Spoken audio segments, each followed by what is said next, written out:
Hola hermanos, familia Zoe.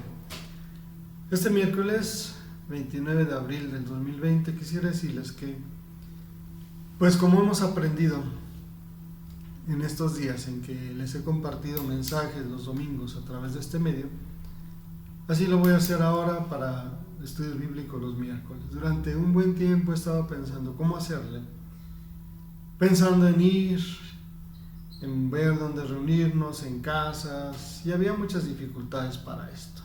Pregunté a los líderes, consulté con algunos miembros y era algo difícil realizarlo.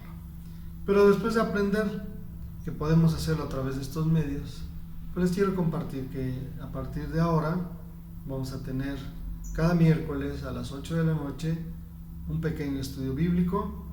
En esta ocasión, para empezar, vamos a trabajar acerca de la oración. Me basé en un libro que se llama Ni tan solo una hora. Voy a tomar sus ideas, algunas posturas, pero lo voy a adecuar y lo voy a trasladar a nuestro tiempo y a nuestro momento. Ni tan solo una hora es el estudio bíblico que les voy a compartir. Espero sea breve, conciso y que nos sirva pues para empezar a estudiar la palabra de Dios como Iglesia Zoe, como familia Zoe, cada miércoles a las 8 de la noche. Me voy a basar, para ir empezando a estudiar esto, en Mateo 26, 36 al 40.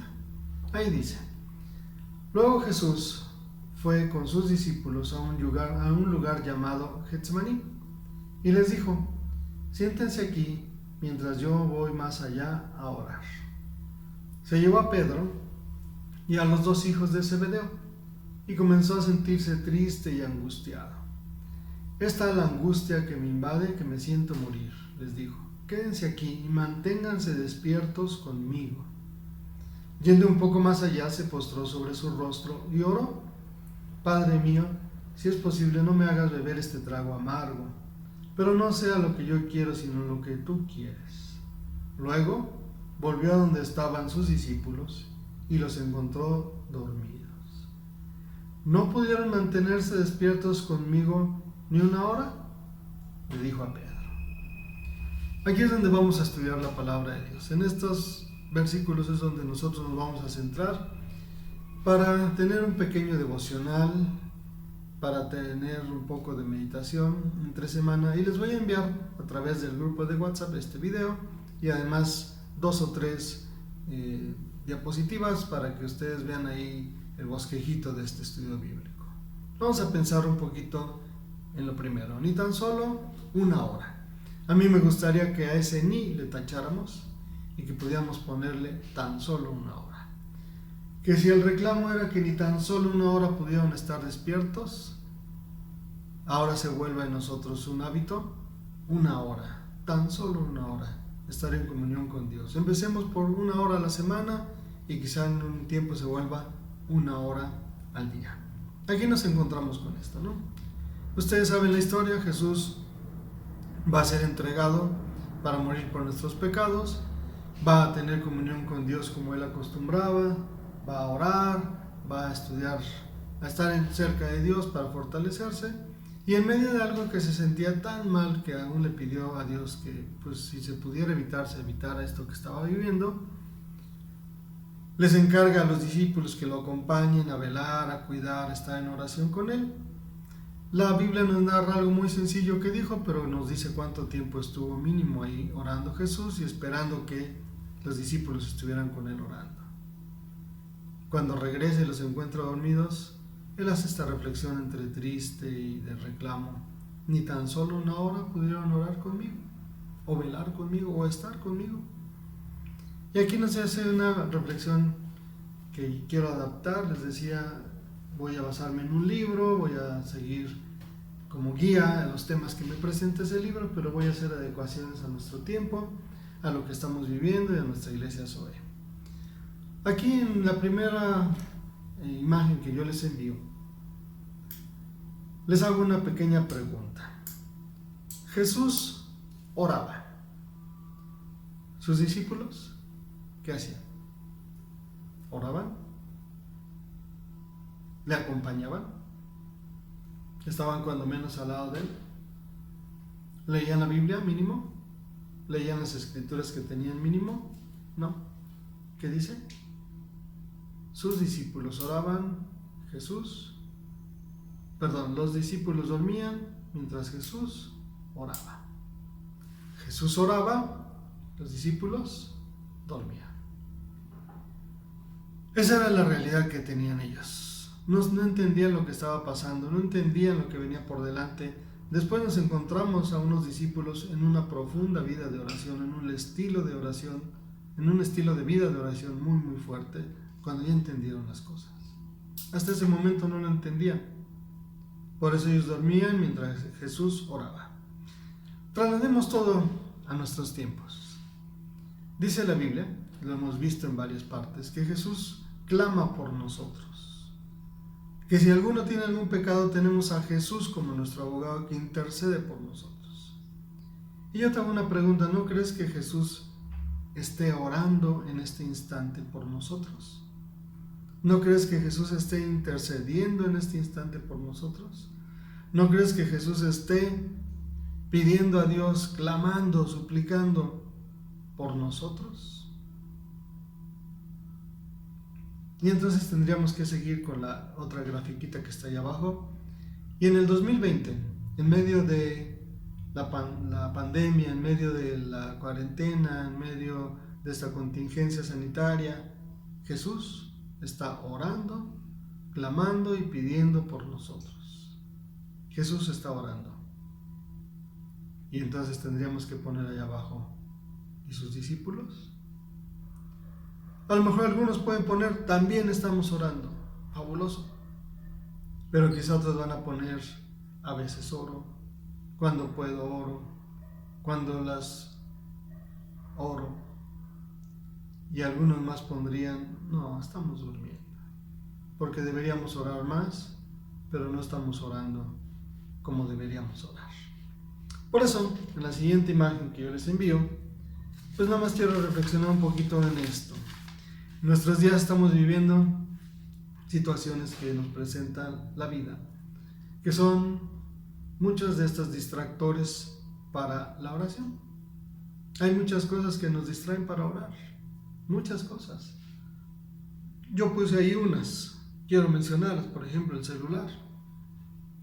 Decides ponerte a orar, te llaman, te envían una imagen, te envían un mensaje, te envían un meme, te dicen que ya llegó una notificación al grupo donde estás, tantas cosas. Te envía un noticiero que lo que dijo Obrador o lo que dijo Gatell de lo que estamos viviendo y te desvías a verlo.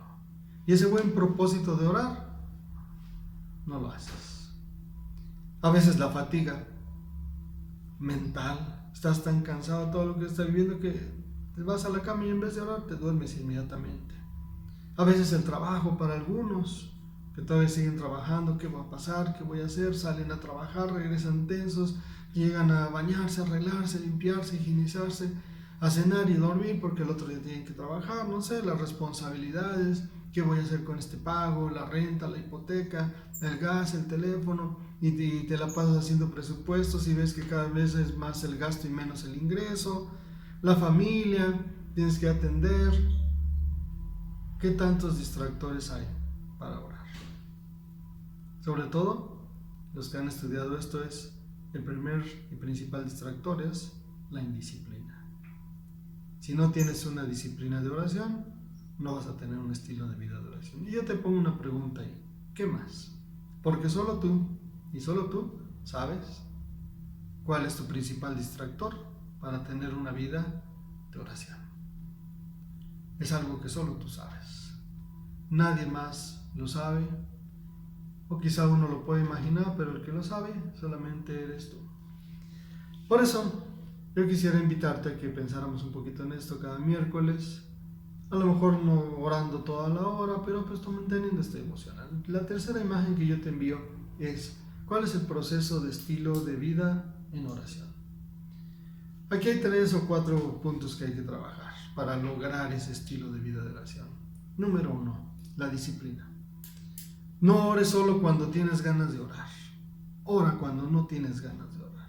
Ora cuando estás ocupado. ora cuando tienes problemas, ora cuando no tienes tiempo, ora cuando tienes que resolver no sé qué tantas cosas, ora, ora, ora, ora, pase lo que pase, haga sol, esté lloviendo, esté nevando, esté granizando, ora. Genera en tu vida una disciplina de oración para poder corregir esos distractores. Les he comentado siempre que las personas espiritualizando la enseñanza dicen, no, a la iglesia hay que ir con ganas, y si no tienes ganas, pues mejor no vayas. Pasan 2-3 años, tienes que ir a preguntarles, ¿qué, todavía no tienes ganas de ir a la iglesia? Y pasa lo mismo con la oración, ¿no? Cuando yo oro tengo que estar en una comunión plena, y como no lo estoy, mejor no oro. No. La recomendación que dan los que estudian la vida de oración es disciplina. Ora en todo momento. Ora cuando tú te dispusiste a orar, a pesar de los distractores, hazlos todos a un lado y ora. Estás haciendo un presupuesto, déjalo tantito, ora. Estás viendo un programa, déjalo tantito, ora. Te llegó un mensaje, déjalo tantito, ora. Estás hablando con no sé quién y puedes hacerlo, dile que te permita y dedica ese tiempo que tú has hecho una disciplina para orar. Cuando tú logres esto, dicen que el siguiente paso va a ser disfrutarlo. Lo vas a disfrutar tanto el orar que cuando termines vas a ver cómo te vas a sentir. Y es tan fuerte ese disfrutar que sabes en qué se convierte en un deleite. No tan solo lo disfrutas, te deleitas en platicar con Dios. Le presentas a Dios todo lo que tienes, lo que planeas, y te deleitas en platicar con Dios. Lo disfrutas, que es algo que te gusta, pero después te deleitas, que es algo con el que ya no puedes prescindir de ello. Y entonces sabes que se va a generar el hábito. ¿Y el hábito qué es? Algo que tú haces porque lo has venido haciendo y porque lo estás generando por hacer.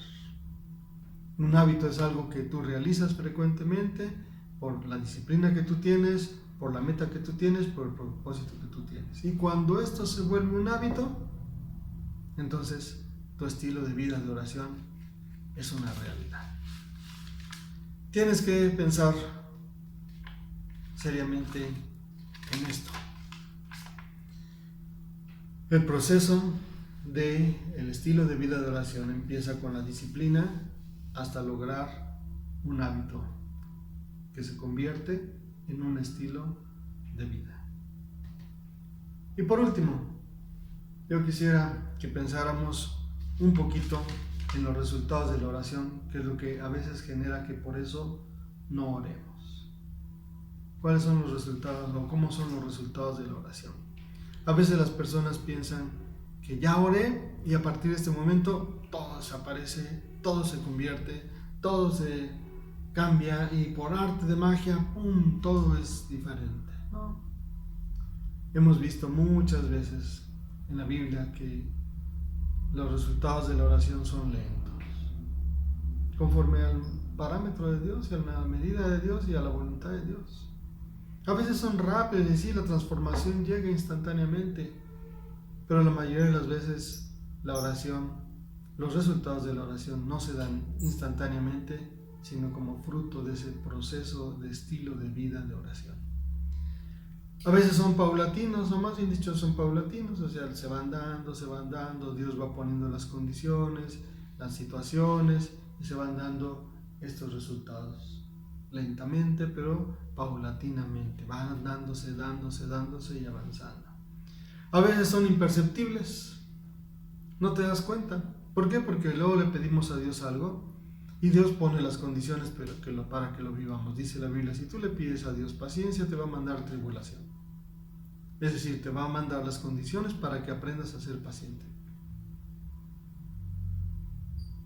Y entonces empezarás imperceptiblemente esos cambios y a recibir esas respuestas de tu oración. Los resultados de la oración deben ser de acuerdo al propósito de Dios. Eso es lo más importante.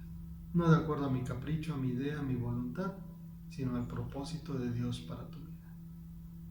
Y estos resultados de la oración generan gozo, pero sobre todo producen transformación, poco a poco, en su momento, con las formas que Dios quiere. Lo importante es vivir ese estilo de vida de oración.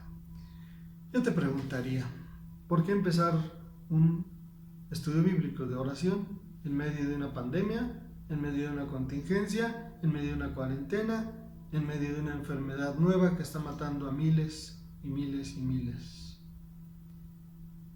Dirían por ahí en un dicho mexicano popular: ¿estás sintiendo el temblor y no te hincas?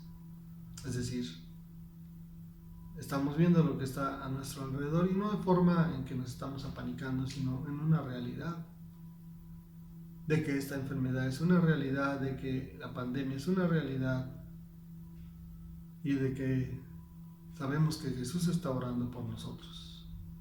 Pero nosotros, ¿qué estamos haciendo? Jesús ora. ¿Sus discípulos cómo están? ¿Por qué no, después de que termines de ver esta pequeña reflexión, detienes todo lo que estás haciendo, te preparas en un lugar adecuado en tu casa, tú solo, con tu familia, y te dedicas a orar tan solo una hora? Dios te bendiga. Nos vemos el próximo miércoles.